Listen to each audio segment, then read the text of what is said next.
Hey, Family Fun Adventures here. We are going to do an overview of the Beecool Bikes Pathfinder. It is their 2022 flagship machine. They have a step over and a step through version. The bikes are 750 watt gear driven hubs, 80 Newton meters of torque. They are also 180 millimeter disc brakes that are hydraulically operated, no cable. They are very strong. Also, in this giant down tube, it has a key lock for the battery. The battery is integrated inside. There is also on this side a charging port that you can charge it in the bike, or you can pull that little lever after unlocking it, drop the battery out carefully, and take it in the house.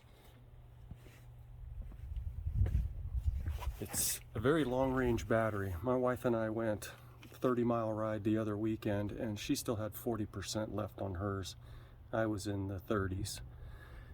So I can't imagine this thing not going 50 miles, no problem, at least.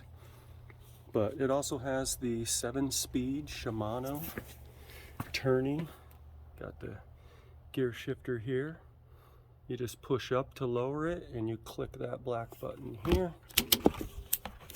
and then that will shift your gears. Back here works very well. It's got the double-sided chain guide. My wife and I has already been riding these bikes, and we haven't had any problems with chain slipping off. Nothing weird.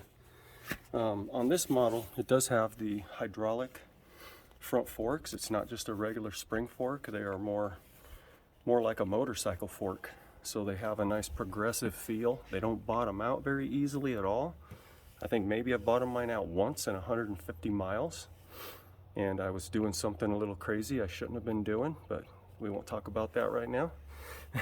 But it also has the headlight with an integrated horn. Headlight's not very big, but if you have it on at night, it'd probably keep someone from running you over. So that would help quite a bit. Comes with the fenders and the back rack. But it also, to go with those front forks, you can see there's no rear suspension like on their other bike. But it does have a suspension seat post. And I know for me, I thought maybe that was a little gimmicky, but again, my wife and I both have the same suspension seat post on ours. And it is adjustable. If you pull the seat post out at the bottom, there's an Allen key, I believe it's 6 millimeter. You can turn it to the left to loosen it up. And even me at 200 pounds, I loosen mine up. And it actually works, I'm surprised. The seat is super comfortable. It has these rubber bumpers under here that also aid in that. And I'm not missing rear suspension whatsoever. So, also to let you know, the motor for the computer and all that stuff is all in here now. It is not outside, all integrated, which is very nice. It has the 26x4 fat tires, and this is such an aggressive tread that I have leaned the bike over quite a bit, you know, even with my foot off, and I cannot get them to slide out. So they're very predictable, very safe in my opinion, as far as you don't have to worry about losing your front end. So it feels pretty darn good. But here's that horn. Tell someone to get out of your way. Also has the turn signals, brake lights. It's kind of cool looking. And the other side looks pretty neat. Same on my wife's bike. All the dimensions and everything is the same. It just has the step through. If you're a little shorter, you can't really kick your leg over the rack, especially if you have a bag or something on there. For me, I just add a little front bag on mine so I can kick my foot over pretty easy. The only difference here on the step through is you see on her handlebar, see the dip in the bars? That definitely puts you in a more upright seating position, whereas the step over, this is not rised up nearly as high. So it does have a more of a lean over the front end, which I like myself. I know some people don't, but Beecool has the adjustable deal on their website you can get and raise it up, pull it back towards you, and it would make quite a difference. All the same features again, both bikes.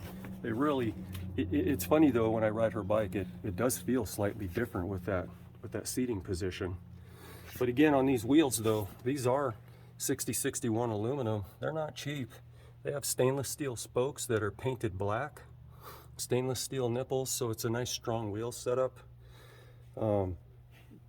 They have changed their production where they have these nice welds now.